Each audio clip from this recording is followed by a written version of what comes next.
Good evening, XCEL Volleyball Club. Going to do this devotion a little different than I normally do. I've got about a 2.5-minute video on Jenny Johnson Jordan I want you to watch. She used to be a professional volleyball player, an Olympian, played at UCLA, just a big-time volleyball player, but she has a neat story, and we're going to base this talk off of that. We're going to talk about being the real deal and what the real deal looks like and give you a few Bible verses of what that looks like and encourage you to be the real deal, not only at your volleyball club with your teammates, but in your house and out in the community and around your classmates and everything. So I'm going to share my screen with you real quick. Be patient with me and pop this video up for you, and we'll start from the beginning.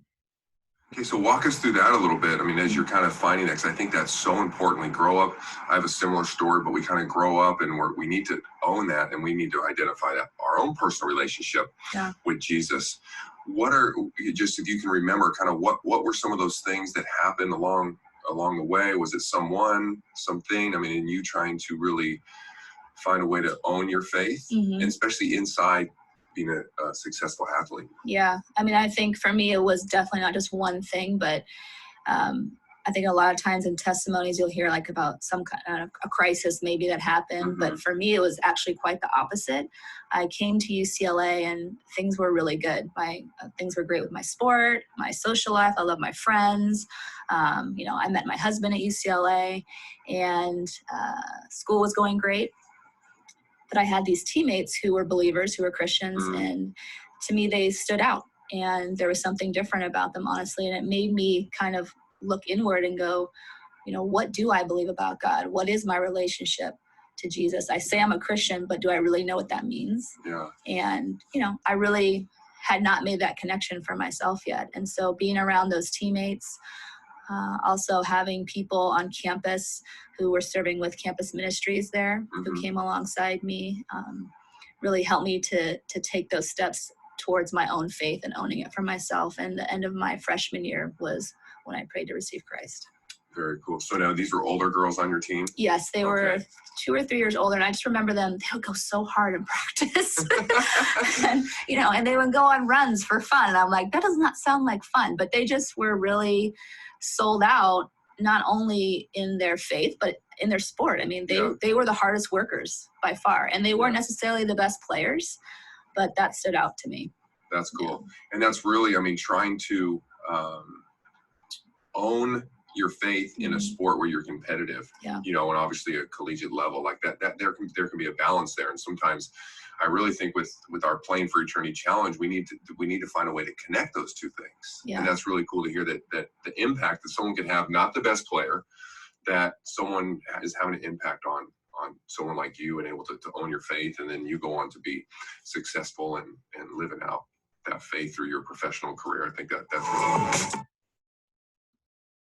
Yeah, I hope you enjoyed the video, but that spoke volumes to me, because the real challenge is here tonight is we want you guys to be the testimony by how you act and how you carry yourselves. You don't even have to say a word. One of the best coaches I ever had, he passed away, but at Mars Hill University, I had a coach named Harold Wood, and he was always genuine, nice, went out of his way to help us with everything. And I even got to the point where I heard other kids ask him, say, Coach Wood, I want what you've got. How are you always so happy all the time?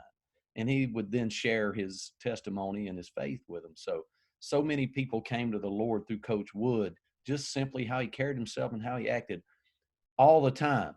And I know as young people, it's hard, because I wrote down, there's 10 different masks that we wear sometimes, myself included. When I was young, I still do it to this day some, and I have to check myself, but there are different masks. In other words, we act different ways sometimes around different people in different situations. We might have a mask we wear in the locker room. There might be a certain mask we wear where we're trying to act a certain way, maybe to impress certain people. We might have a mask that we wear around our coaches. We act a certain way when the coaches or our teachers come into the room. We might have a mask we wear around certain groups that we hang out with when we're not in school or at lunch. We might have a different mask we wear around our parents. We might have a mask that we wear when we're being supervised. We might have a mask that we wear when we're being unsupervised. We might have a mask we wear at church. a mask that we have when we go out on the weekends. So my encouragement, my challenge for you is to be the real deal, to be the person that is the same no matter what the situation, whether it's in the locker room, whether it's in a game, whether it's around your parents, your teachers, coaches, you name it. You need to be the real deal, that authentic testimony by how you act and how you carry yourselves at all time. And you heard Jenny's testimony there. She came in, it might not have been the best players, but she said they had the best work ethic and they were consistent. And it just breeds other people to want to do the same thing. So I encourage you as a volleyball club, as a teammate, as a student, as a daughter, as a friend, to be that living, walking testimony simply by how you act and how you carry yourselves. Also, if you wear that many different masks, if you're trying to be everything to everybody and blend in with every environment, think about the stress that it can put on you as you try to figure out what your identity is. If you put your identity in Christ in all situations, it can really reduce your stress and anxiety levels, and you're not having to be, you hate to say it, but you're not being fake, and you're not putting on different masks for different situations. So you could be the only Jesus that somebody sees, and you don't even know it. I heard somebody say, preach the gospel at all times, and when necessary, use words. That speaks volumes about how to carry yourselves and how to act in all situations and not have to wear those masks. Got a couple of Bible verses that kind of lead into that. Matthew 7:16, by their fruit you will recognize them. Do people pick grapes from thorn bushes or figs from thistles? And that just speaks to, you can tell what somebody stands for by what they're doing and how they're carrying themselves. So who's watching you? You never know. So always be the real deal. Another verse, 2 Corinthians 5:17. Therefore, if anyone is in Christ, he is a new creation, or she is a new creation. The old has passed away. Behold, the new has come. So those real deals, you can tell a tree by the fruit. I live in an apple orchard. I mean, I know exactly what kind of tree it is when those apples start coming onto the tree, or if it's a peach tree. And that's what we want you to be. People can know, they see you, and they know what kind of fruit you're bearing. Hey, be the influence that others come to Christ because of. Be sold out in your faith and your sports, and be a living example for Christ. God bless you. I love you all, and have a good evening.